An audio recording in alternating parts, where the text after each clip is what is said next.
आज admission of A partner का class number 13 है। मैं आज आपको जो कराऊंगा स्टूडेंट ये बहुत ही इम्पोर्टेंट है।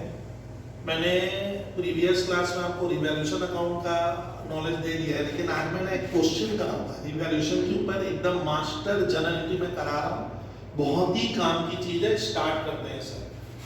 स्टूडेंट पार्टनरशिप के किसी भी चैप्टर में आपको ध्यान रखना है, पार्टनरशिप का कोई भी आप अकाउंट्स पढ़ते हो ना, तो पार्टनरशिप अकाउंट्स में एक रिवैल्यूएशन अकाउंट बनता है।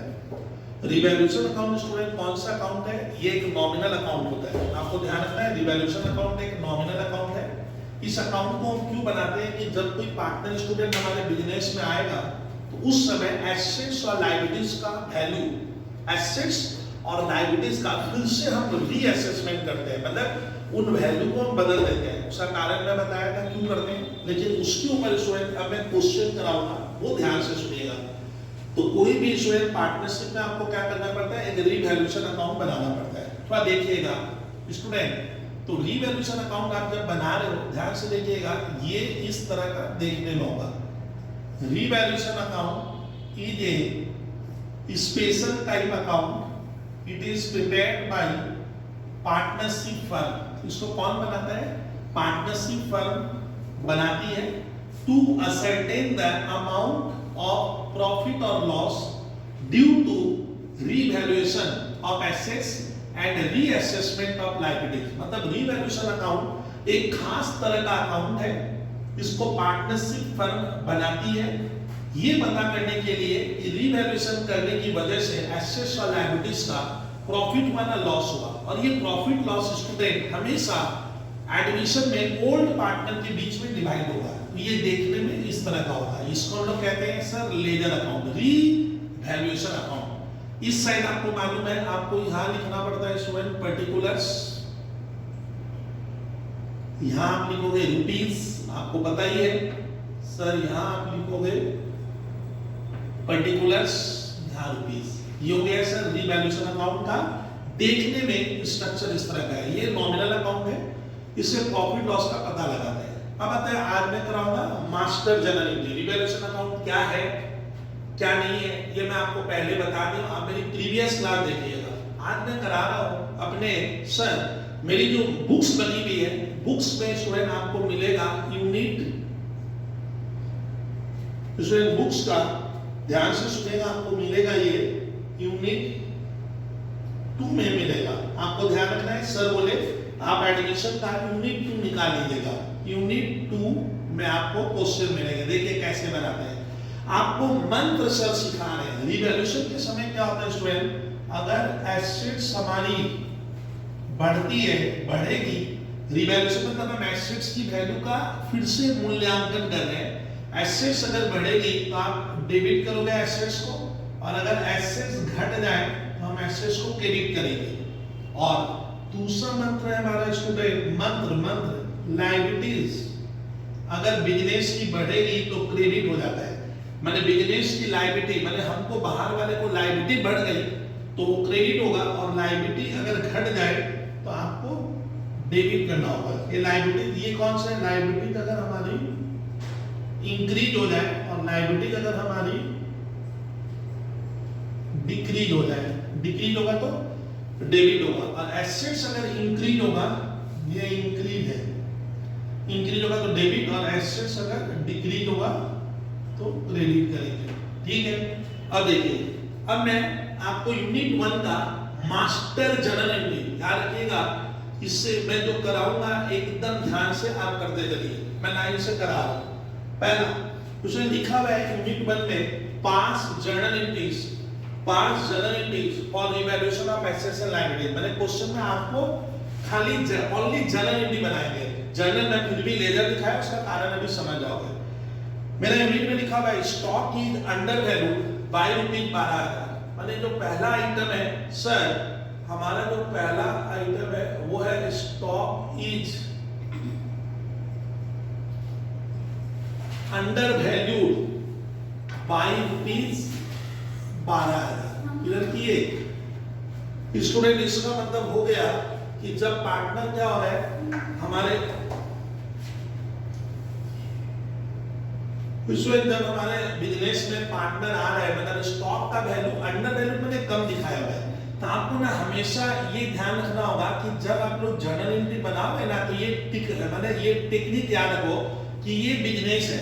मैं बार बार ये कहता हूँ कि बच्चे इसे समझे, और इसके दो पार्टनर आप हमेशा मानिए, ए और बी क्या है, दो पार्टनर है, और इस फर्म में स्टूडेंट सी हमारे फर्म में एडमिशन लेगा, एडमिशन मैंने आएगा, ठीक बात है, ये न्यू पार्टनर हुआ, ये फर्म है। तो सी जब आ रहा है, जब सी हमारे घर में आ गए, तो उसके आने के पहले ए बी ने क्या किया, उसके आने के पहले ए बी ने क्या किया, बहुत ध्यान से सुनेगा स्वयं, कि उसके आने के पहले ए बी ने क्या किया, सी जब हमारे घर में बिजनेस में स्टूडेंट क्या कर रहा है, फर्म में आएगा, तो हमें लग रहा है कि स्टॉक का वैल्यू अंडर वैल्यू मैंने कम किया हुआ है, यानी बैलेंस शीट में जो ए बी ने जो बैलेंस शीट में वैल्यू दिखाई होगी ना, बैलेंस शीट में आता है स्टॉक वो 15,000 से कम है। ओ सर, इसका मतलब हमें ए और बी कह रहे हैं कि हमें अपने स्टॉक का वैल्यू हमने कम रखा है, तो हमें स्टॉक का वैल्यू बढ़ाना होगा। ध्यान रखना, एसेट्स जब बढ़ती है, ये मंत्र आप देखिए, तो एसेट्स अगर बढ़ेगा, इंक्रीज ऊपर बढ़ेगा, तो एसेट्स को डेबिट करोगे, तो स्टॉक अंडर वैल्यूड है, मतलब हम लोग कम दिखा के रखे हैं, तो हमें एसेट्स को बढ़ाना पड़ेगा। तो इसका जनरल एंट्री आप अब लिखते चलिएगा फटाफट। इसका एंट्री बनेगा stock account debit to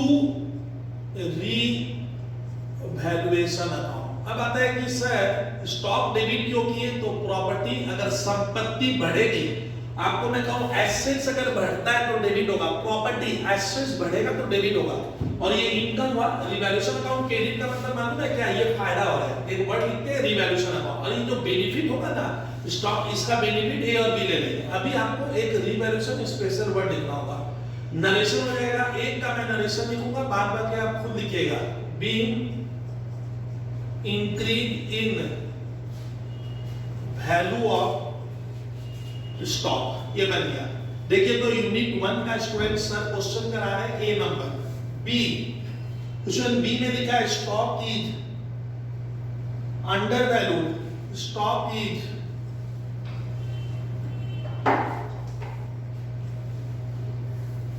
under value, stock is over valued by ₹18,000। ध्यान से दीजिएगा, है इसमें मेरा पहली गलती हो गया, मैं क्षमा मांग रहा हूं। ये यहाँ पे अंडर वैल्यूड नहीं होगा, ये था मेरे मैट में ओवर वैल्यूड था, मैं रिवर्स कर रहा हूं, थोड़ा ध्यान नहीं देना, स्वयं डिस्ट्रैक्ट होने से दिक्कत हो जा रही है। ठीक है, स्ट्रैक्ट ओवर वैल्यूड लिखा है, ओवर वैल्यूड बाई 18,000 मैंने रिवर्स कर दिया, तो स्वयं मेरा स्टॉक क्या है, ओवर वैल्यूड है। ओवर वैल्यूड का मतलब स्वयं जब सी आ रहा है तो ए बी क्या कह रहे हैं कि हमारा स्टॉक का दाम 18,000 से हमने ज्यादा दिखा के रखा, मेरे स्टॉक की वैल्यू ज्यादा है, ओवर वैल्यू मेरे ज्यादा है, तो हमें एसेट्स को, प्रॉपर्टी को गिराना होगा, स्टॉक हमें कम करेंगे। एसेट्स अगर गिरेगी तो देखिए, एसेट्स अगर कम होगी, डिक्रीज होगी, तो वो क्रेडिट होगा, तो एसेट्स को क्रेडिट करोगे, तो इसका जनरल एंट्री देखिए, revaluation account debit to stock account. क्यों? क्योंकि सर स्टॉक का वैल्यू सर ने क्या कहा, ओवर वैल्यूड है, ओवर वैल्यूड में ज्यादा है, तो हम कम कर देंगे। अब इसका नरेशन सब समय शोएगा, ऐसे ही बन जाएगा, बीइंग, ठीक है, तो being decrease in the value of stock, हमने स्टॉक का वैल्यू कम कर दिया, नरेशन खुद लिखना। C number shows stock is under valued by 10%, stock is under valued by 10%, बहुत खतरनाक है, बोलता है स्टॉक का दाम 10% से कम दिखाया हुआ है। अंडर वैल्यूड बाय मतलब क्या, स्टॉक की वैल्यू 10% से कम दिखाई हुई है, लेकिन साइड में देखिए स्कूल के पेपर में लिखा हुआ है book value of stock in balance sheet, BS का मतलब होता है इन बैलेंस शीट ₹1,08,000। अब ये खतरनाक एंट्री है, इसमें मैंने क्या लिखा मालूम है, इसमें लिखा हुआ है स्टॉक की वैल्यू 10% से कम दिखाई हुई है, stock is under valued by 10%। Under valued मतलब होता है स्टॉक का दाम 10% से कम नहीं करना है, ऑलरेडी 10% कम दिखाया हुआ है। अच्छा, बुक वैल्यू किसको कहते हैं, तब आपको ध्यान देना होगा कि सर क्या कह रहे हैं, ध्यान से सुनिए कि ये जो इन लोगों का ए और बी का मान लो जो बैलेंस शीट बना होगा, तो बैलेंस शीट में ऑलरेडी क्या है स्टूडेंट, स्टॉक दिखाया हुआ है कितना, 1,08,000। ये जो बैलेंस शीट में जो स्टॉक है ना स्टूडेंट, किस साइड में, एसेट साइड में, इसी को हम लोग कहते हैं बुक वैल्यू। आप समझे? तो बोलते हैं कि बुक वैल्यू 1,08,000 है। बुक वैल्यू का मतलब होता है जो बैलेंस शीट के यहाँ हमें आंखों से दिख रहा है, इसको कहते हैं बुक वैल्यू, किताब की वैल्यू। तो स्टॉक का वैल्यू 1,08,000 बैलेंस शीट में है, लेकिन लिखा हुआ है कि स्टॉक का दाम 10% कम है, तो 10% इसका नहीं होगा, किधर की देगा, क्यों नहीं होगा? तो ये देख लो सर, स्टॉक का पहले वाला दाम क्या है सर, ओल्ड वैल्यू क्या था, ओल्ड वैल्यू हमें नहीं पता है, लेकिन अभी का दाम क्या है, जिसको ये लोग बोला है, ध्यान ध्यान दीजिए, बुक वैल्यू। तो स्टूडेंट अभी का दाम क्या है, अभी का दाम है 1,08,000। अब सिखाऊंगा मैं वाला, देखिए जब भी लिखता है stock is under valued by 10%, इस तरह टीचर कह रहा है स्टॉक का दाम 10% कम दिखाया हुआ है, कम इसका नहीं किया होगा, यानी जो पहले वाला वैल्यू था, पहले वाला वैल्यू हमें स्टूडेंट यहाँ पे क्या नहीं है, पहले वाला वैल्यू हमें पता नहीं है, इस वैल्यू से ये वाला वैल्यू जो है ना स्टूडेंट, ये वाला जो वैल्यू है पुराने वाले वैल्यू से 10% कम है। इसका जो मान लो, सुनिए, मान लो अगर पुराना वाला वैल्यू, मेरी बात सुनो, अगर 1,000 रुपया है पुराना दाम, तो बोलते हैं पुराने वाले दाम से अभी वाला दाम 10% कम है, मतलब हमने स्टॉक को 10% कम दिखाया, किससे, पुराने वाले। मान लो पुराना वाला 1,000 है, 1,000 का 10% होगा 100 रुपया, तो अभी वाला दाम क्या है 900। तो इसका ना स्टूडेंट क्या हुआ, टीचर ने लिखा है स्टॉक का दाम 10% कम है, इसका मतलब जो पहले दाम था या पहले जो प्राइस थी उससे अभी का दाम 10% कम है। तो आप लोग क्या करते हो स्टूडेंट, मुझे मालूम है, आप लोग इसका कर दोगे, आप लोग बोलोगे सर 900 का 10% होगा ना, गलती किए, इसका नहीं होगा। तो स्टूडेंट क्या ध्यान रखना, अगर क्वेश्चन में लिखा रहता है कि स्टॉक का वैल्यू 10% से कम है, तो आपको स्टूडेंट ध्यान देना, आपको मुझे सुनना होगा स्टूडेंट बहुत ध्यान से, कि मान लीजिए पहले 1,000 था, पहले 1,000 था स्टूडेंट, तो 1,000 मान लीजिए पहले 1,000 था, फिर से सुनिए, और वो 10% से कम है, मतलब 10% मैंने होता है, ये मैं 100 रुपया लिखा हूं है, ये ₹100 है, हम लोग क्या किए 100 रुपया कम किए, तब आया 900। तो बोलते हैं स्टॉक का वैल्यू 10% से कम है। इसका मतलब स्टूडेंट क्या हुआ कि आपको 10% इसका नहीं करना होगा, ध्यान से सुनेगा, ये 10% कम है, यानी पहले जितना था, पहले जितना यहाँ था उससे ये 10% कम है।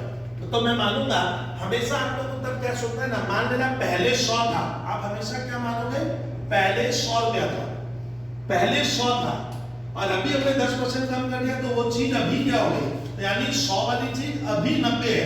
ये जो अभी 90 है ना, तो इसको मैं क्या करूंगा ना, 90 से डिवाइड करूंगा, बाई 90 कर देंगे, यानी ये 90 के बराबर है, तो अपने स्टूडेंट कर देंगे बाई 90, ध्यान से सुनेगा, और इंटू 10 करेंगे ना, तो ये 100 रुपया आ जाएगा। मेरी बात सुना, आप करके देखिए।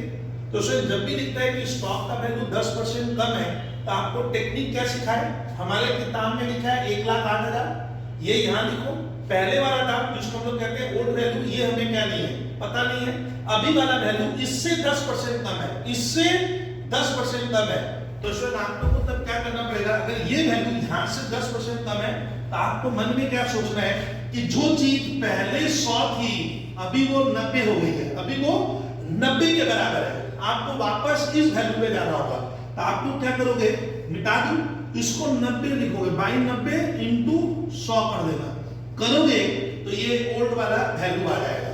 करेंगे तो सर कर रहे हैं, तो काटने के बाद ये आएगा 1,20,000। इसका मैं क्या समझे स्टूडेंट, कि स्टॉक का वैल्यू 10% से कम है, इसका मतलब हो रहा है अभी वाला दाम पुराने वाले दाम से 10% कम है। 10% मैंने पहले जो 100 था अभी वो 90 है, तो आपको करना होगा बाई 90, और 100 करोगे तो वापस इधर वाले भाग जाएगा, मैंने इधर वाला ज्यादा उधर वाला कम था, तो नीचे कम ऊपर ज्यादा लिखोगे, तो अभी वाला दाम आ गया 1,20,000, यानी पुराना इसका दाम था 1,20। तो टीचर ने क्या लिखा है स्वयं, स्टॉक, स्वयं टीचर ने क्या लिखा है, स्टॉक हमारा कितना है, अभी तो स्टूडेंट क्या बोल रहे थे, देखिए तो स्टूडेंट क्या हुआ, टीचर ने क्या लिखा कि स्टॉक की वैल्यू तब क्या, अभी जो 1,08,000 है ना, पहले वो 1,20 था, क्लियर किए। तो स्टॉक की ओवर अंडर वैल्यू है 10%, मतलब क्या हमें मालूम है, पहले वाला दाम 1,20 था, अब इसका 10% होगा, इसका 10% मतलब कितना, 12,000। इसका मतलब स्टूडेंट हम लोग स्टॉक को क्या करके रखे हैं, 12,000 से कम करके रखे थे, यानी हमें 12,000 रुपया बढ़ाना पड़ेगा, ये क्लियर कीजिएगा। तो सर यहाँ पे एंट्री क्या बनेगी, अब मैं मिटा दूं, चलो मैं मिटा रहा हूँ। तो इसकी एंट्री बनाओगे, अगर जब भी लिखे स्टॉक अंडर वैल्यूड है तो टेक्निक हो गया 2290 इंटू 100 करोगे तो आएगा 1,20,000, और उसका 10% करोगे तो 12,000 आएगा। अंडर वैल्यूड है तो आपको बढ़ाना पड़ेगा। तो आंसर क्या लिखेंगे, स्टॉक अकाउंट डेबिट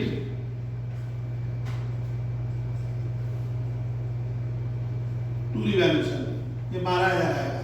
सर लाए कैसे, अगर लिखना है तो लिख लो 1,08,000 10% का मैंने भागा 90 इंटू 10 कर देना, इंटू 10 कर देगा ना तो सीधा 12,000 आ जाएगा। यानी अब स्टॉक का दाम आपने क्या किया, आप विद्यार्थी क्या किए 12,000 से बढ़ा दिए। तो ये था यूनिट 1 का सर सी नंबर। फिर मेरे में डी नंबर इंटरेस्ट हुआ, सी के बाद डी। डी में स्टूडेंट मेरा लिखा हुआ है, ध्यान से देखिएगा स्टूडेंट, डी में मेरा लिखा हुआ है, हाँ डी में लिखा है stock is over valued bye 5%। Stock is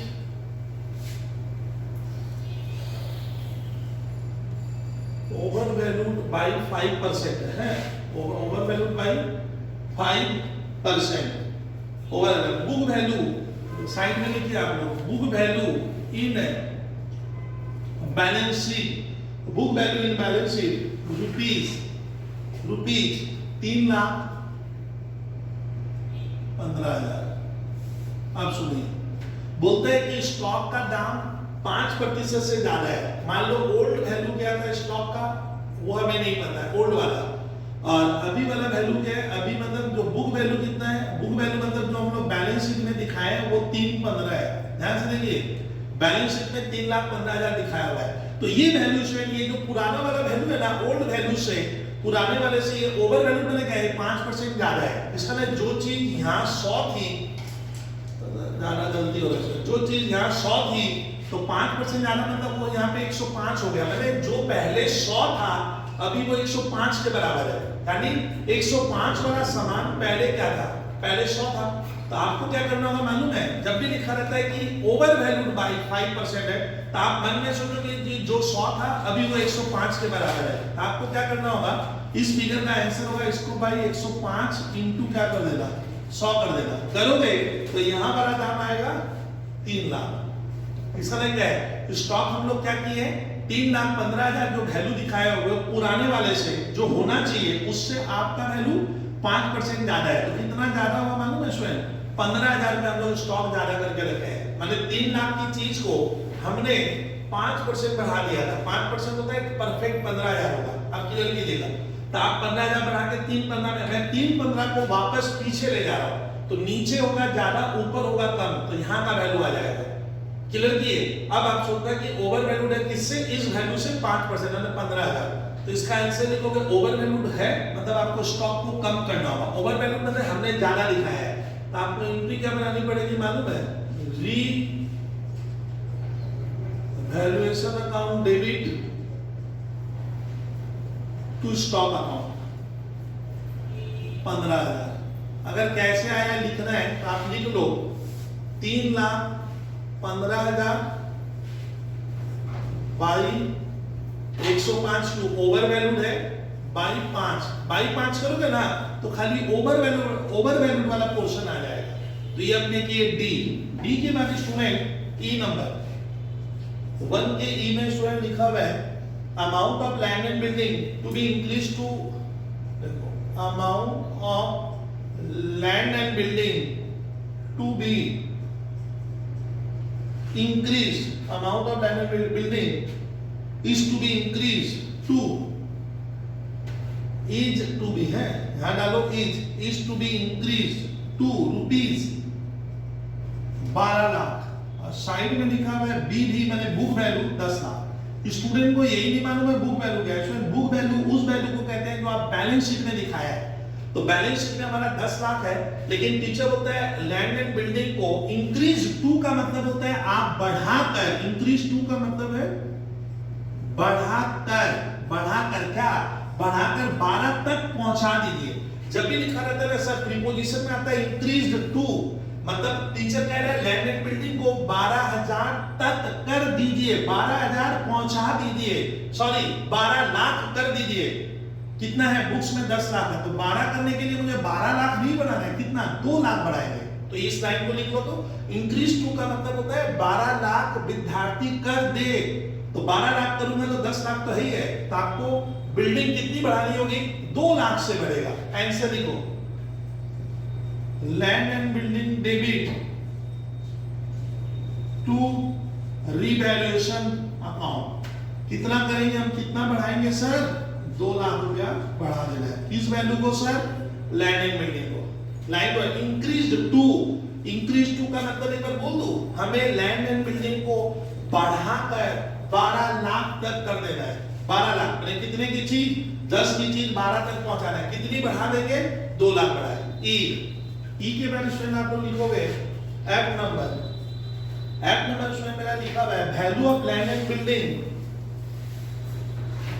value of L and B का मतलब land and building is to be increased by, is to be increased B Y है, is to be increased by ₹5 lakh.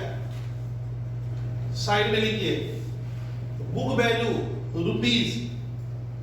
₹15 lakh. Sir इसका meaning देखिए तो थोड़ा समझिए। तो अगर लिखा हुआ है लैंड एंड बिल्डिंग की value increased is to be increased by, by मैंने होता है स्टूडेंट, अगर मैं हिंदी में लिखूं ना तो द्वारा, माने टीचर कह रहा है कि बिल्डिंग का दाम 5 लाख से, यहां पे हिंदी में लिखो से, बढ़ा दीजिए।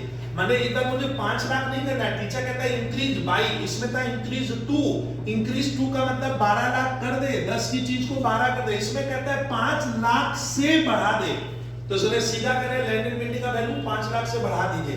बाय में होता है से, तो हम बढ़ाएंगे, एसेट बढ़ेगा तो डेबिट, तो आंसर क्या होगा, land and building account debit to revaluation account.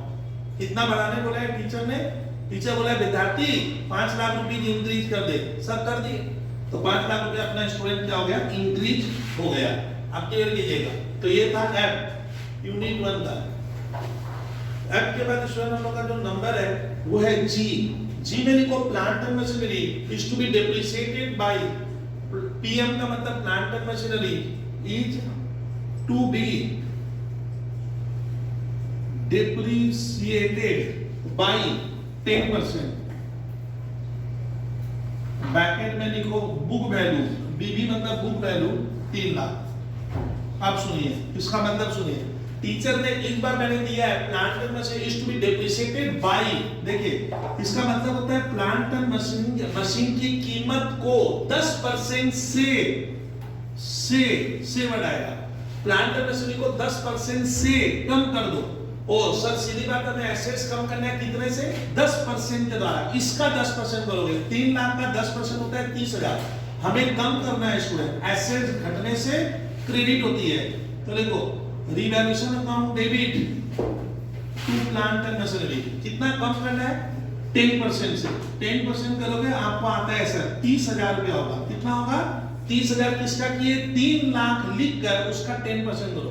तो डेप्रिसिएटेड बाय का मतलब होता है प्लांट की वैल्यू को 10% कम करो। तो इसमें ना तुम लोग डेप्रिसिएशन अकाउंट मत लिखना, यही सब एडमिशन में या पार्टनरशिप में समझ में नहीं आता है। आपको डायरेक्ट लिखना होगा रिवैल्यूएशन। नुकसान होगा ना तो रिवैल्यूएशन, ये नुकसान हुआ क्योंकि एसेट्स का नुकसान होगा तो रिवैल्यूएशन डेबिट होगा, और फायदा होगा तो रिवैल्यूएशन क्रेडिट होगा। लिख लो एसेट्स कम हो गई तो to plant and machinery.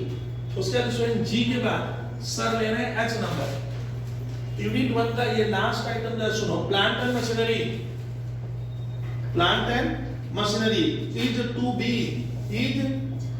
To be appreciated. Appreciated माने बढ़ा देना, डेप्रिसिएटेड माने घटाओ, एप्रिसिएशन माने बढ़ना, इंक्रीमेंट होना। एप्रिसिएटेड बाय 10%, ध्यान दीजिए बाय 10%। ब्रैकेट में लिखा है स्टूडेंट बुक वैल्यू ₹3 लाख। इस बार स्टूडेंट पूछा है सर बताइए तो, अरे सुनो भैया, मशीन का दाम वैल्यू एप्रिसिएटेड माने बढ़ाने का, ऊपर एरो ऊपर में बढ़ा दीजिए, कितने के द्वारा, 30%। मशीन एक एसेट है और फॉर्मूला क्या है, एसेट बढ़ेगा तो डेबिट होगा। भैया इंडिया का एक नियम याद रख, संपत्ति बढ़े तो डेबिट, घटे तो क्रेडिट। तो संपत्ति क्या होगी, बढ़ गई, बढ़ेगी तो क्या लिखोगे, प्लांट एंड मशीनरी एक एसेट्स आप जानते हो, तो लिखो प्लांट एंड मशीन डेबिट कितने से बढ़ाना, 3 लाख का 10% माने 30,000। और 2 रिवैल्यूएशन अकाउंट कितने से बढ़ गया सर, 30,000 से हमने बढ़ाया। तो बोला था क्वेश्चन में ओनली, अब सर ये जो रिवैल्यूएशन करते हैं ना इससे प्रॉफिट लॉस होगा, वो हमें बोला नहीं है। मैं यूनिट 2 का ये जो क्वेश्चन कराया, ये यूनिट 2 का कितना नंबर क्वेश्चन था, तो आप लोग लिख ले क्वेश्चन नंबर 1। देखो इतनी हिंट मैंने बताया और सब वैरायटी स्टाइल हम लोग ले लिए हैं, क्लियर कर लेना। इसको देखोगे और सुनिए, इसके बाद आप लोग का ड्यूटी बनेगा स्टूडेंट, यूनिट 1 का प्रॉब्लम नंबर 2 करने की कोशिश करोगे। यूनिट 1 प्रॉब्लम नंबर 2 आप लोग मेरे सर मैथ का एडमिशन आप में जाओगे, वहां लिखा रहेगा यूनिट 2। यूनिट 2 कैसे लिखा वो देख लेना। यूनिट 2 में आपको मिलेगा, यूनिट 1 एक अलग चैप्टर है, यूनिट 2 एडमिशन का, यूनिट 2 का प्रॉब्लम नंबर 2। चलो ठीक है, थैंक यू स्टूडेंट, ये क्वेश्चन कंप्लीट करो पहले और